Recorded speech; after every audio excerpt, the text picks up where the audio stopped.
प्रदोष व्रत करने वाले को भोजन नहीं करना चाहिए, ध्यान दीजिएगा। फलाहार करो, उसमें भी नमक का सेवन मत करो। प्रदोष व्रत में नमक का सेवन वर्जित होता है। कारण क्या कारण होता है? उसका एक कारण माना गया है नमक की वर्जितता। जिस समय पर एक नगर में एक ब्राह्मणी रहती थी, बहुत भाव से सुनिएगा, प्रदोष व्रत नमक को त्यागने का भाव।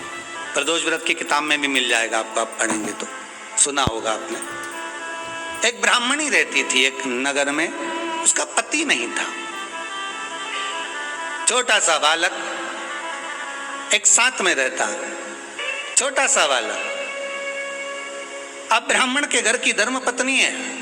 ब्राह्मण कर्मकांड करने वाला, पूजन करने वाला, पाठ करने वाला, अनुष्ठान करने वाला, पूजन करने वाला, मंत्र जाप करने वाला, भगवत भक्ति में डूबने वाला।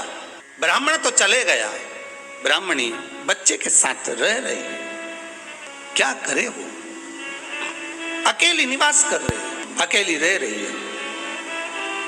और ब्राह्मणी बच्चे के साथ भ्रमण करती रहती, घूमती, कहीं कहीं दर दर जाकर कुछ भिक्षा को मांग कर लेकर आ जाती।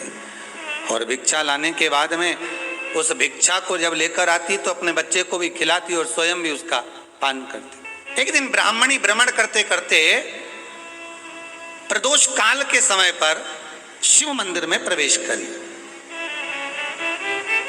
प्रदोष काल के समय पर, और शंकर मंदिर में जब प्रवेश करा, प्रदोष काल किसको कहते हैं? सूर्य अस्त हो रहा हो, रात्रि प्रवेश कर रही हो, दोनों का जब मिलन हो रहा हो वो प्रदोष काल कहलाता है। दोनों का जब मिलन हो रहा, सूर्यास्त हो रहा हो, रात्रि अपना चरण बढ़ाने के लिए आगे बढ़ रही हो और दोनों का जब मिलन हो रहा है, वो प्रदोष काल है, वो प्रदोष का समय है। ब्राह्मणी मंदिर में प्रवेश कर रही। जब ब्राह्मणी मंदिर में प्रवेश करी, मंदिर के अंदर पहुंची, प्रदोष काल का समय था, प्रदोष का समय चल रहा था।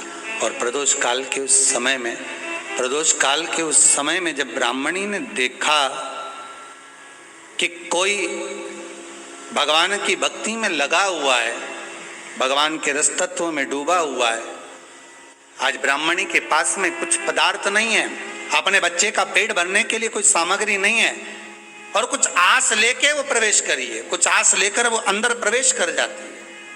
कोई ऋषि की पत्नी, कोई ब्राह्मण जन की अर्धांगिनी उस प्रदोष के समय पर शंकर का अभिषेक पूजन कर रही थी, भगवान शिव की आराधना कर रही थी, भगवान की भक्ति में डूबी हुई थी।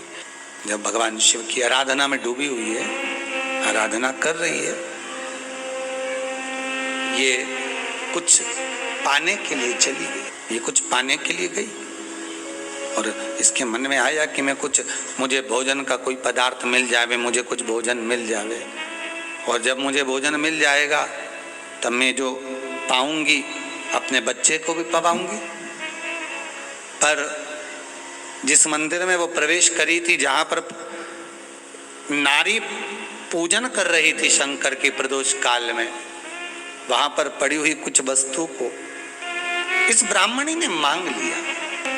मेरे बालक को बहुत भूख लगी है, मेरा बच्चा बड़ा भूखा है, इसके भोजन के लिए थोड़ी सी सामग्री दे दीजिए, इसके भोजन के लिए थोड़ा सा कुछ रस तत्व दे दीजिए। उसने उठाया थोड़ा सा पदार्थ, कुछ जो उसके पास में था वो दिया। जब दिया तो देने के बाद जब उसे प्राप्त हुआ और होने के बाद में जब वो मिल गया उसको, तो उसने उस समय पर उस पदार्थ को जैसे ही मुख में लिया, लेते ही कहा इसमें तो स्वाद नहीं है, इसमें स्वाद नहीं है। उस ब्राह्मणी ने बड़ा सुंदर एक संवाद कहा। घर का जो बड़ा होता है ना, घर का जो वयो होता है, घर का बुजुर्ग जो होता है, घर का जो प्रथम स्थल प्राप्त करने वाला, मेन कुर्सी पर अच्छी जगह पर जो बैठने वाला होता है ना, ब्राह्मणी कहती है वो कभी किसी वस्तु में ऐब नहीं देखता, मिनक नहीं निकालता। समाज के अन्नकूट होते हैं, समाज के जब अन्नकूट होते हैं महाराज, समाज के जब अन्नकूट होते हैं, बड़े बड़ी समाजों में जब कार्तिक महीने में अन्नकूट महोत्सव होते हैं, बहुत सारा प्रसाद बनता है। जो बुजुर्ग होते हैं ना, बड़े समझदार लोग होते हैं ना, तो अन्नकूट की जब प्रसाद खाने बैठते हैं ना, उसमें नमक नहीं भी होता ना तो नहीं बोलते कि इसमें नमक नहीं है। पर जो हमने डोनेशन दिया है, जब तुम आए थे समाज वाले तो हमने 1000 का लिफाफा दिया, 500 का लिफाफा दिया, 2000 का लिफाफा दिया और भोजन ऐसा बनवाया। एक व्यक्ति वो जो खाकर चुपचाप चले गया और एक व्यक्ति वो जिसने प्रसाद पर उंगली उठाई। इन दोनों को अन्नकूट की तारीख पे इनका नाम लिख लो और अगला अन्नकूट आए तब दोनों की दशा देखना। एक जो चुपचाप खाकर चले गया, भगवान के प्रसाद को प्रसाद मानकर, प्रभु का दर्शन मानकर लेकर चले गया, वो उन्नति की सीढ़ी पर चढ़ता चले गया। और जो मिनक निकालता रहा वो साल भर खटर पटर की जिंदगी जीता रहा। भगवान के प्रसाद में कभी भी ध्यान रखिएगा, भगवान के प्रसाद के अंतर्गत स्वाद की कोई मूलता नहीं होती। भगवान का प्रसाद स्वयं स्वाद है।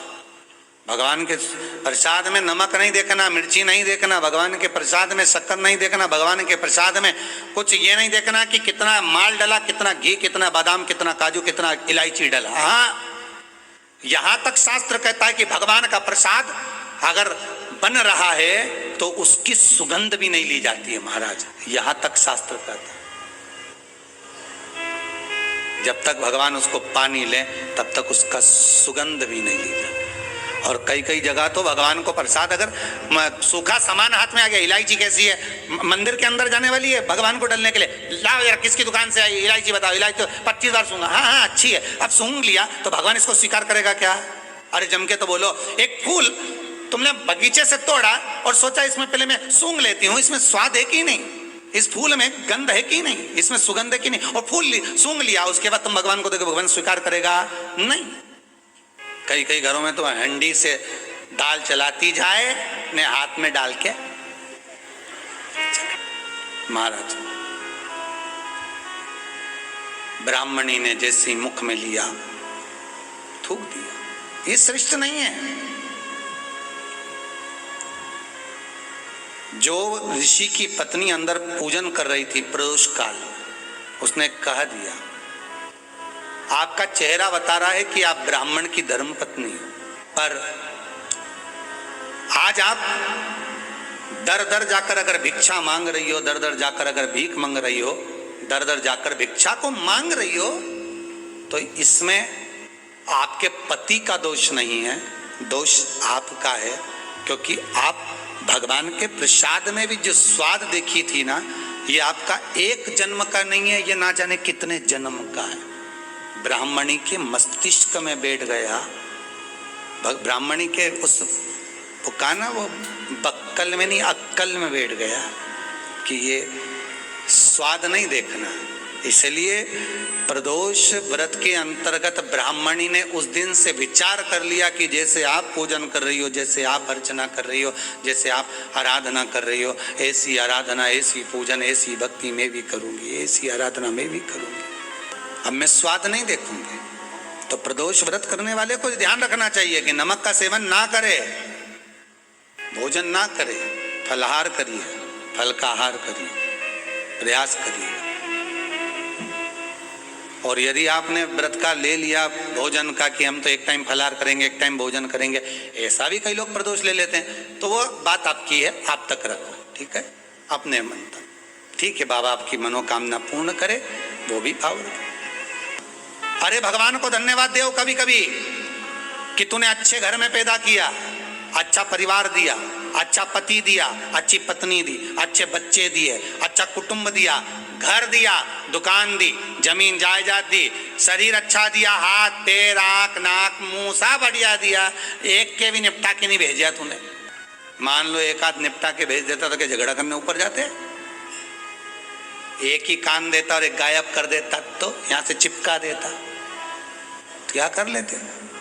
हाथ एक देता और एक गायब कर देता, तो क्या झगड़ा करने जाते ऊपर कि मुझे ऐसा शरीर दिया? नहीं, भगवान को धन्यवाद देना कि मुझे अच्छे घर में पैदा करा, कटोरा लेके वहां चौराहे पे नहीं बिठाया।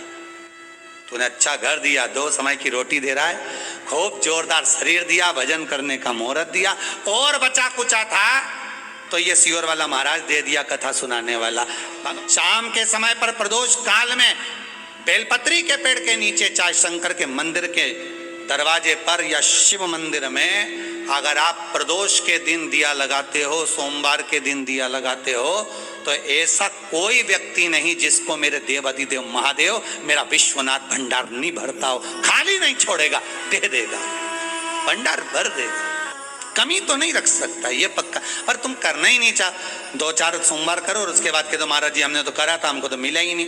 2-1 प्रदोष करा तुमने, अरे 1 साल करो, सारे दर बदर भी तो अपन ठोकर खा कर आए, इतना साल निकाला अपन ने, और 6 महीना 3 महीना 4 महीना भगवान से निवेदन तो करो, दिल से कहो तो सही, नी भंडार भरे तो बात दूसरी, एक बार बोलो तो। पर जगत के लोगों के सामने जाकर मत कहना, कहना तो देव अधिदेव महादेव से कहना। प्रदोष व्रत करने वाले को प्रदोष के दिन प्रयास करना चाहिए कि रात्रि के समय पर आधा घंटा, 10 मिनट, 20 मिनट जागरण करे। जागरण मतलब थोड़ा भगवान का भजन कर ले, भले 4-5 माताएं इकट्ठी नहीं हो तो अपन अकेले ही कर लो। अपन अकेले कम है क्या भाई, अपन कम पड़े, आराधना अकेले भी करो, जागरण करो। जब आपकी 11 प्रदोष हो जाए, 26 प्रदोष हो जाए, तब उद्यापन करो। उद्यापन 2 ब्राह्मणों को जोड़े से बुलाओ, ब्राह्मणों को जोड़े से बुलाकर उनके चरणों की पूजन कर कर, आराधना कर कर, सुंदर मंडप तैयार कर कर भगवान का, उसमें सुंदर रंगोली डालकर, मंडल बनवाकर पूजन करो शंकर भगवान की प्रदोष का। एक दिन पहले गणेश की आराधना करो, पूजन करो, और प्रदोष वाले दिन जो मंडल बनाए हैं पूजन अर्चना करने के लिए, जो स्थान दिया है उसकी आराधना करो। खीर की आहुतियाँ दीजिए 108 बार, जो ब्राह्मण आए उनके माध्यम से मंत्रों द्वारा पूजन कराकर खीर की आहुतियाँ दीजिए शिव नाम महाराज। फिर ब्राह्मणों को जोड़े से भोजन कराकर, चरणों को नमन कर कर, दक्षिणा प्रदान कर कर, निवेदन कर कर ब्राह्मणों से कहें, हे ब्राह्मण देवता, आप हमें आशीर्वाद प्रदान करें कि जिस प्रदोष का हमने व्रत किया है उस व्रत का पुण्य फल हमें प्राप्त हो। ऐसा ब्राह्मण चरण को नमन कर कर, प्रणाम कर कर उनसे अपने मस्तक पर अक्षत छुड़वाएं, फिर नमन कर कर, भोजन कराकर विदा करें। शाम को भगवान का जागरण करें। ऐसे प्रदोष व्रत का उद्यापन कर अपने जीवन को सार्थक बनाएं। ऐसा सुंदर प्रदोष व्रत का व्याख्यान वर्णन स्कंद पुराण में करा गया। वही स्कंद पुराण का प्रदोष व्रत का वर्णन आपको शिव महापुराण के इस सुंदर संवाद में किया गया। वीडियो पसंद आई हो